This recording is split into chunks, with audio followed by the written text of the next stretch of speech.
The Professor by Allen Duane Penmanship. Chapter 1, Roots and Beginnings. The first thing Richard Fredrickson noticed that morning was the smell of rain on the wind. He'd grown up learning to read the air like a book, an old habit from his grandfather's farm back in Georgia. Out there, you could tell a whole story from the way the clouds stacked or the way the breeze shifted. Even now, living in a bustling college town, those instincts still hummed inside him. Richard sat at the small kitchen table in his two-story brick home, the same table he and Grace had bought together nearly 30 years ago. The wood was worn smooth, the finish dulled where countless breakfasts and late-night conversations had taken place. He could almost see Grace sitting across from him, pouring cream into her coffee the way she always did. 3 slow circles with the spoon, never more, never less. "Don't forget your lunch," her voice would say, half stern, half smiling. It had been 12 years since she passed, yet she remained the quiet counsel in his mind. Richard never remarried, never even dated. There was no appetite for it. Grace had been his first and only. They met fresh out of college, both new teachers at the same elementary school. He with a 5th grade class full of energy and mischief, she with a room of bright-eyed kindergartners. From the first staff meeting, they were inseparable. He glanced at the framed photo on the kitchen counter, Grace in a yellow dress, standing barefoot in the grass, laughing at something he'd said. He carried that laugh with him everywhere. The clock read 6:45 a.m. He had time before his first class at the university. This was his first semester teaching there, and although he had taught every level from elementary to community college to private academies, the shift to a major university still brought a touch of nerves. It wasn't the teaching, he knew his craft, but the politics, the unfamiliar faces, and the quiet undercurrents that came with any new workplace. Richard's phone buzzed. A message from Marcus, his oldest son. "Dad, dinner Sunday? Kids miss you. I just picked up a new ride. Wait till you see her." Marcus had inherited Richard's discipline, but not his humility about cars. As president of his own architecture firm, Marcus rotated through luxury vehicles like some people went through sneakers. His wife, Tasha, was used to it by now. Their 2 children, 8-year-old Jamal and 6-year-old Naomi, were the light of Richard's life. Another message came in, this one from Darius, his younger son. "Morning, Pops. Michelle's talking marriage again. I told her I'm thinking about it." Richard chuckled, sipping his coffee. Darius loved Michelle, he could see that. But the boy, well, man now, wasn't in any rush to settle down. Still, he never missed work, never skipped study, and always made time for family. That was the Fredrickson way. By 7:30, Richard was dressed in his usual teaching attire. Crisp white shirt, dark slacks, brown leather shoes polished to a shine. He grabbed his worn leather briefcase, the same one Grace had gifted him when he finished his master's degree, and headed out into the cool morning. The drive to campus was short, but he liked to take the long route, past the old oak-lined streets, past the lake where he sometimes fished on weekends. The rhythm of small rituals kept him grounded. Stepping onto campus, Richard could feel the electric buzz of the semester still fresh in the air. Students hurried across the quad, backpacks bouncing, coffee cups in hand. A few glanced his way longer than most, recognizing him from his books. Over the years, his philosophical works had found their way into both academic and casual reading circles, and his science fiction novels had a loyal following too. He was unlocking his office door when a student approached. "Professor Fredrickson?" Richard turned. The young man, probably 21, looked almost nervous. "Yes. I just wanted to say, I saw you speak at the City Forum last year about the science of philosophy. That talk changed the way I think about decision-making. I've got a couple of your books, too. Didn't know you were teaching here now." Richard smiled. "Well, looks like you'll have the chance to question the author in person. What's your name?" "Evan," the student said, grinning. "Thanks for your time, Professor." As Evan walked away, Richard noticed movement in the hallway. A woman, mid-50s, elegant posture, sharp but warm eyes, was lingering just far enough away to not seem obvious. She had that expression people get when they've just overheard something that piqued their interest. Their eyes met briefly. She gave a small, knowing smile before walking off. Richard watched her go, wondering who she might be. Richard Didn't know her name yet, but something about the way she carried herself stayed in his mind as he unpacked his bag. The first lecture of the day went smoothly. 24 students, a mix of physics majors and general education seekers. He always started the semester with the same message. By the time his second class wrapped, Richard was ready for coffee.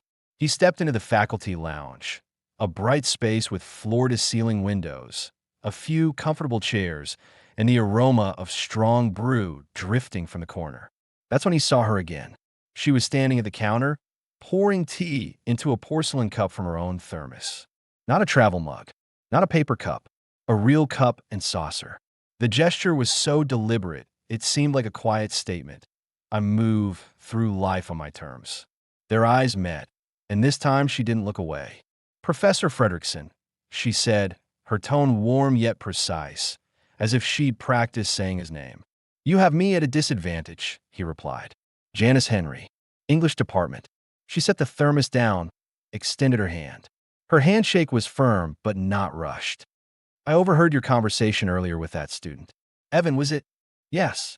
He came to thank me for a lecture I gave before I joined the faculty here. I looked up your books last night. She smiled, not the polite kind, but the sort that comes when someone is genuinely impressed. Your approach to blending philosophy and science. It's not common or easy. Some people say it's too much of one and not enough of the other, Richard said. Those people probably don't read deeply, she countered. Richard studied her for a moment. She had a quiet elegance, but there was a sharp mind behind her eyes. You new here as well? He asked. No, she said. I've been here 12 years. But somehow, we've never crossed paths until today. A pause hung between them, the kind that could close or open a door. Janice tilted her head slightly. I hope we cross paths again, Professor Fredrickson. She picked up her cup and walked away, her heels making a soft, deliberate rhythm against the tile floor. Richard stood there for a moment, the faint scent of her perfume lingering in the air, and wondered if Grace would be smiling at him right now, or shaking her head with that knowing look she used to give. Chapter 2, First Impressions. Janice Henry hadn't meant to eavesdrop, but sometimes the most interesting things in life arrived uninvited. She'd been on her way to her own lecture when she caught the tail end of the student conversation with Richard Fredrickson. The name was familiar. She'd heard in faculty meetings the past few weeks as the new physics hire, with an unusually high profile for someone in academia. But hearing the students' admiration, seeing the way Richard's face softened when speaking about ideas, made her curious in a way she hadn't expected. That curiosity didn't fade after their brief exchange in the lounge. That evening, she brewed a cup of chamomile tea, settled into her reading chair, and typed his name into the search bar. His author page came up first, rows of titles spanning two distinct lanes. Deeply philosophical works with names like The Architecture of Thought and Time as We Choose to Know It, and a series of well-reviewed science fiction novels with covers that looked like portals to other worlds. She skimmed a few sample chapters, noting the precision of his language, the balance between intellect and humanity. He wasn't just smart. He cared about the human condition, that rare thing so many academics forgot. The next morning, Richard was in his office reviewing lecture notes when there was a knock at the door. Come in, he called. It was Devin Matthews, the star senior linebacker everyone on campus knew by reputation, if not by face. The young man was 6'3", all muscle, but his eyes had the tired weight of someone carrying more than a share. Professor Fredrickson? Got a minute? Always. Have a seat. Devin sank into the chair, resting his forearms on his knees. I'm trying to keep my grades up this semester. I've got the draft coming, but... He paused, as if measuring how much to reveal. My dad's been sick. Real bad. Mom works nights at the nursing home, and in the off-season, I'm working full-time to keep the bills paid. Richard nodded slowly. That's a lot on your plate. I'm not asking for pity. Just, I might need some understanding if I'm late with an assignment or something. Richard leaned forward. Devin, I'll give you all the understanding in the world if you give me honesty in return. No disappearing, no excuses after the fact. Deal. Devin's shoulders eased. Deal. Later that afternoon, between classes, a knock came again. This time, It was Carla Alvarez. She was petite, with long dark hair pulled into a low braid. Her belly a clear sign she was well in her pregnancy. Professor? I hope it's okay I stopped by. Of course, Carla. Come in. She closed the door behind her, hesitating before speaking. I'm scared. My dad was taken last week. Ice raid at the farm. My mom's worried they'll come for her too. I'm trying to stay focused, but I feel like I have to. Fix everything. Graduate, get a job, take care of my baby, and somehow save my family. Her voice cracked, and Richard felt the familiar ache of seeing a student burdened beyond her years. You're not alone in this, he said gently. First, you need to focus on your health, yours and your baby's. Second, you need to finish your degree. Everything else will take one step at a time. Carla nodded, blinking back tears. It means a lot, Professor. That evening, Richard stopped at his favorite restaurant. The hostess greeted him with the usual, "Good evening, Professor Fredrickson. Your table." As he sat, he noticed someone approaching, Janice Henry, holding a leather-bound notebook. "Fancy meeting you here," she said, smiling. "Mind if I join you?" Richard gestured to the empty chair. "Not at all." She set her notebook on the table.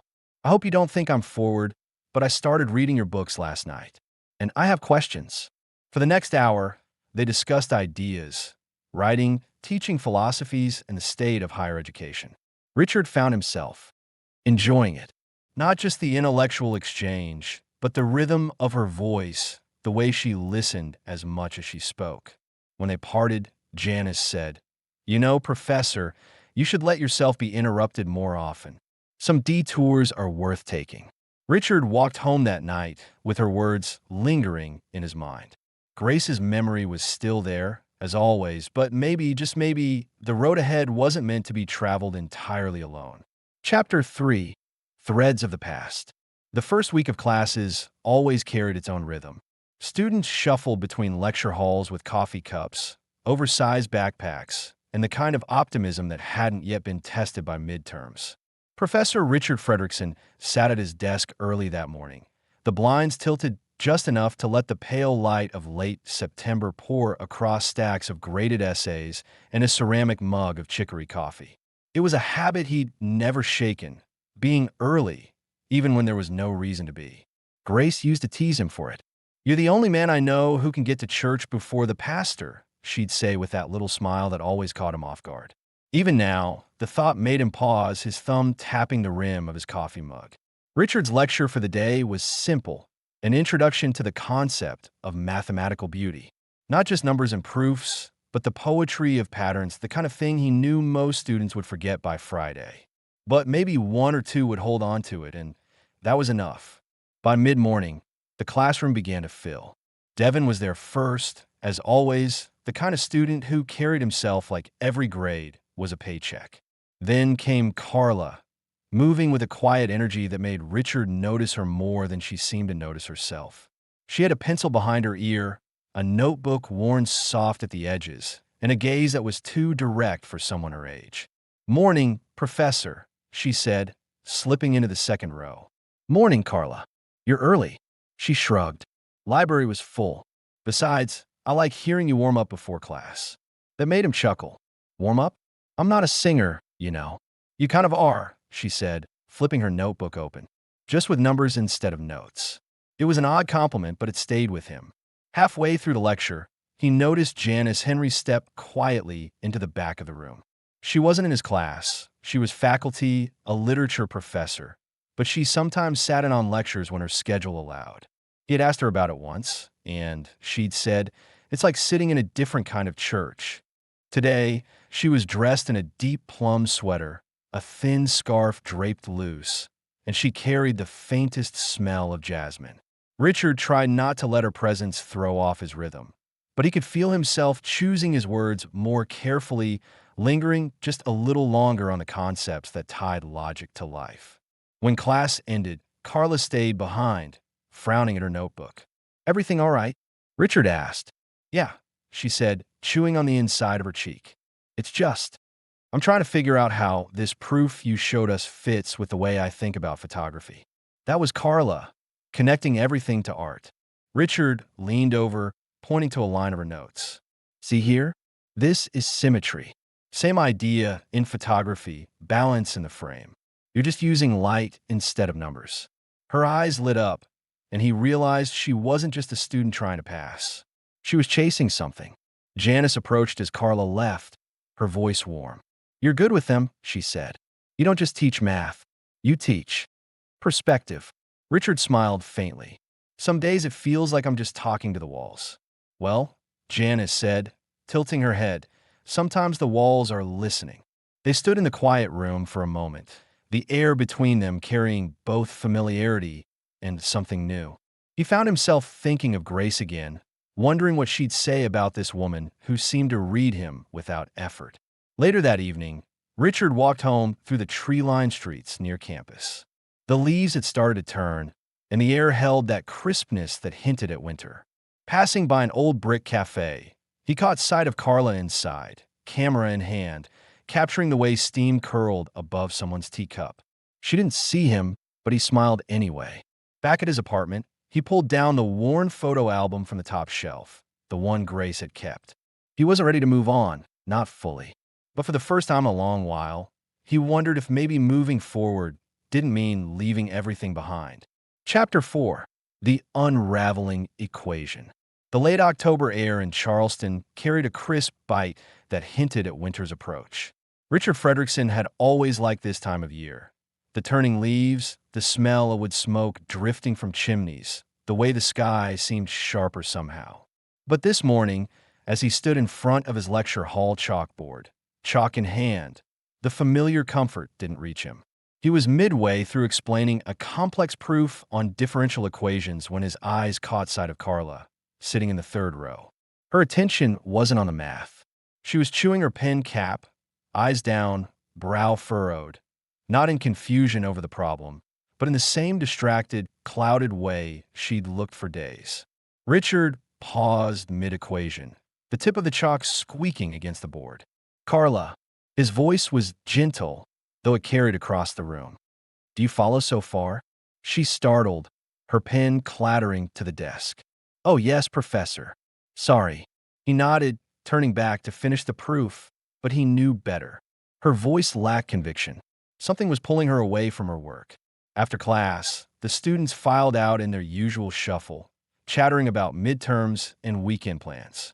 Carla lingered, hovering near her seat, stuffing papers into her bag with a slowness that seemed intentional. Richard closed his notebook and walked toward her. "Everything all right?" She glanced up, startled again, then tried for a smile. "Yes. I mean, just tired. Long week." "You've said that twice this month," he said quietly, leaning against the desk. "I'm not here to pry, but you're one of the sharpest students I've got." Sharpness doesn't just dull without reason. For a moment, her eyes glistened as though she might speak, but then she shook her head. "It's nothing, Professor." Richard knew that wall. He'd seen it in students before. Sometimes it hid minor stress, sometimes it covered deep fractures in their lives. He gave a slow nod. "Fair enough. But if you ever want to talk, my office door doesn't lock from the inside." That earned the smallest twitch of a smile before she left. That afternoon, Janice Henry stopped by his office. Her presence was like the warm breeze before a summer storm, comforting but carrying an energy he didn't always know how to handle. "You look like a man with thoughts," she said, setting down 2 paper cups of coffee. "Here, this one's got that sinful caramel drizzle you like." Richard accepted it with a mock sigh. "You know you're ruining my black coffee reputation." "Your reputation is safe," she teased, taking a seat. "What's on your mind?" He told her about Carla, how her performance had dipped, how she seemed distracted. Janice listened with that head tilt she had, the one that made you feel like you were being heard in a way that went deeper than your words. "You think it's academic stress?" she asked. "I think it's life stress. I just don't know what kind." Janice leaned back, sipping her coffee. "Sometimes the best thing you can do is show up consistently. Be the steady thing in a shaky world." Students remember that long after they forget the math. Her words lingered with him even after she left. 2 days later, the unraveling began. Carla came to class late, her eyes red. She took her seat without opening her notebook. Richard kept the lecture moving, but his mind was elsewhere. When the bell rang, she didn't move. She just sat there, staring at the desk. He approached slowly. "Carla, talk to me." This time, the wall cracked. She whispered, "My mom's sick. Like, really sick. She can't work anymore, and I'm covering the bills. I'm working nights, and I'm behind on rent." The words tumbled out in a rush, as if keeping them in had been a weight pressing on her chest. Richard exhaled slowly. That's a lot for anyone, let alone someone juggling coursework. "I can't lose this class," she said, voice breaking. "It's the only thing keeping me feeling like I'm still moving forward." He pulled a chair beside her desk. "Carla, math will wait for you. Your mom comes first, but I'll help however I can. Extra tutoring, extensions on assignments, whatever you need. You're not carrying this alone." Her shoulders eased just slightly, and for the first time in weeks, he saw her eyes meet his without that cloud over them. That night, Richard sat at his kitchen table, a half-eaten bowl of gumbo cooling in front of him. The news about Carla had shaken something loose inside him. Grace had always been the one to rally around students in trouble, organizing fundraisers, quietly slipping grocery cards into their bags. Without her, he'd let that part of himself go dormant. But Janice's words came back to him, be the steady thing in a shaky world. And for the first time in years, he thought, maybe he could be that again. Chapter 5, Bridges and Boundaries. The crisp November air had settled into Charleston like a familiar melody, cool, steady, and with the promise of change just beneath its surface. Richard Fredrickson stood outside his office door, watching students pass by, faces etched with the stress and hope of a semester's end. Somewhere in the background, a campus bell tolled softly, reminding everyone time was both a gift and a relentless taskmaster. He glanced down at his watch, then back toward his door. It had been 2 days since his conversation with Carla, and true to his word, he'd cleared time for her. After office hours, she'd shown up, tentative at first, carrying her heavy burdens beneath a polite smile. "Thanks for making time," she said, settling into the worn leather chair across from him. "Anything for you, Carla. You're part of this community now." She nodded, pulling a folder of assignments from her bag. "I'm behind, but I'm determined to catch up." Richard admired that determination. It reminded him of Grace's unwavering resolve in the face of hardship. They pored over the assignments together, and for a few hours, numbers and formulas replaced worry and exhaustion. Later that week, Janice caught him in the faculty lounge, holding a book and a to-go cup of the caramel coffee she knew he loved. "You seem deep in thought," she said, approaching with a smile. Richard raised an eyebrow. "Maybe I am. Or maybe I'm just wondering if I'm losing my mind." She laughed, a sound like wind chimes on a quiet day. "Teaching is never simple, especially when you care." He met her gaze. "I'm not good at letting people in. Grace was everything to me. Losing her, it's made me a different man." Janice nodded thoughtfully. "Loss changes us all, but sometimes it also makes room." Richard felt a flicker of something unfamiliar, tentative warmth, settle in his chest. The following Friday, Janice appeared at his favorite restaurant just as the sun was dipping low, casting long shadows across the tables. "Mind if I join you?" she asked. He gestured to the chair across from him. "Please." Dinner unfolded with easy conversation, books, teaching, favorite Southern dishes. She listened with genuine interest as he shared stories of Grace, his sons, and the challenges of balancing work with family. "You never really stop being a father," he said quietly, "even when they're grown." Janice reached across the table, her fingers brushing his briefly. "That's what makes you who you are." Richard looked down at her hand, then back into her eyes. For the first time in a long time, he allowed himself to hope. Meanwhile, Carla's struggles continued, but with Richard's support, she found moments of light, tutoring sessions that felt less like obligations and more like lifelines. One afternoon, she confided, "Professor, sometimes I worry I'm not strong enough." He smiled gently. "Strength isn't the absence of fear, Carla. It's moving forward despite it." As the semester deepened, so did the bonds between Richard, Janice, and his students. The quiet equations of their lives were beginning to shift, creating new patterns, unexpected, beautiful, and fragile. Chapter 7, Crossing Thresholds. The campus buzzed with a restless energy as the semester hurtled toward its close. Graduation banners fluttered in the breeze, and the familiar hum of excitement and anxiety mingled in the air like a complex equation waiting to be solved. Richard Fredrickson found himself busier than ever.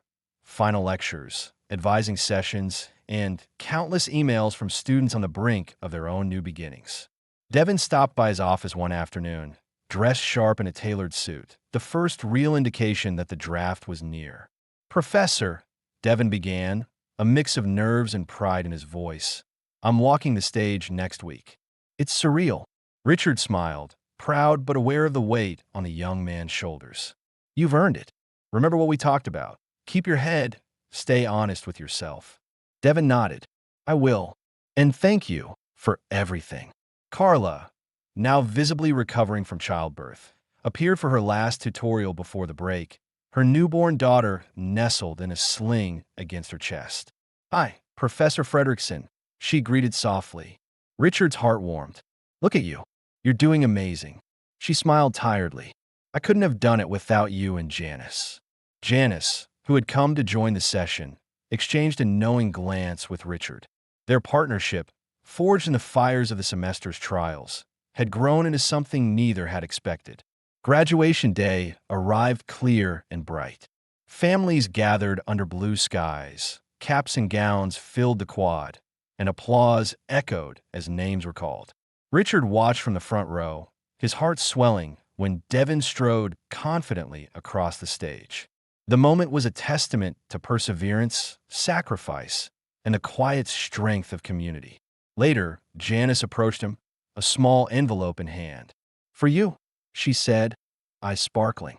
Richard opened it to find 2 tickets for a luxury cruise, a gentle invitation to step beyond the routines and walls he'd built. "Are you ready for this?" she asked. He looked up, the weight of loss and hope balancing delicately in his gaze. "More than I've been in a long time." Janice smiled, slipping her hand into his. That evening, they celebrated quietly at his favorite restaurant, toasting to endings and beginnings, the promise of new chapters both written and unwritten. Chapter 8, Setting Sail. The salty breeze of the Atlantic wrapped around Richard Fredrickson as he stepped onto the gleaming deck of the cruise ship.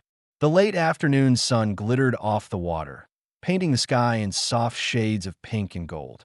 Beside him, Janice Henry's hand fit comfortably in his, steady and warm, a contrast to the nerves fluttering quietly beneath his calm exterior. The past few months have been a whirlwind, teaching, mentoring, fighting battles both personal and political. But now, standing at the edge of this new adventure, Richard felt a rare sense of peace. The steady rhythm of the waves promised a fresh start, a pause from the relentless pace of his life back on shore. Janice glanced up at him, eyes sparkling with anticipation, ready to leave all the equations behind, even if just for a little while. He smiled, squeezing her hand gently. "I think it's time I learned to solve for us." Their cabin was cozy, decorated with soft linens and ocean-inspired hues. As the ship pulled away from port, the distant lights of the city twinkled like memories fading into the night. That evening, they dined under a sky full of stars, the gentle hum of the ship mingling with the clink of glasses and soft laughter. Conversations flowed easily, plans for future writing projects, dreams long deferred, hopes for a life rebuilt together. Later, standing on the deck, Richard breathed deeply, the vastness of the ocean reflecting the possibilities ahead. Janice rested her head on his shoulder. "This is just the beginning." He nodded, heart full. The beginning of everything. Chapter 9, Horizons of the Heart. Days at sea had a way of dissolving the walls Richard had spent decades building. The gentle sway of the ship, the endless horizon, and the quiet companionship of Janice opened spaces in his heart he hadn't realized were still waiting. Mornings began with shared coffee on the balcony, watching the sun rise like a promise in the sky. They talked about everything: His latest philosophical manuscript, her plans to start a community writing program, memories of childhoods shaped by Southern roots and resilient families. One afternoon, the ship's library beckoned them with shelves heavy with books, the scent of aged paper mingling with sea air. Richard found a first edition of a classic science fiction novel he'd admired since youth and passed it to Janice. "I thought you might like this," he said softly. She smiled, eyes bright. A treasure.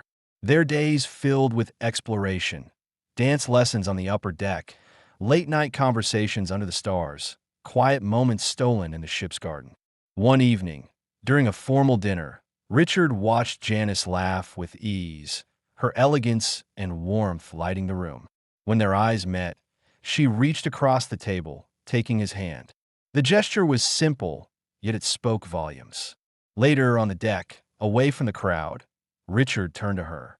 "I never thought I'd find this again." Janice's voice was tender. "Neither did I, but here we are." The sea stretched endlessly before them, a vast unknown. Together, they faced it, ready to write new equations, not of numbers, but of love, trust, and second chances. Chapter 10, New Equations. The day before the cruise was set to end, Richard and Janice found themselves standing in a quiet, sunlit office of a small seaside justice of the peace. The room was simple, unadorned, nothing like the grand ceremonies Richard had imagined in his younger days. But the intimacy of the moment held a beauty all its own.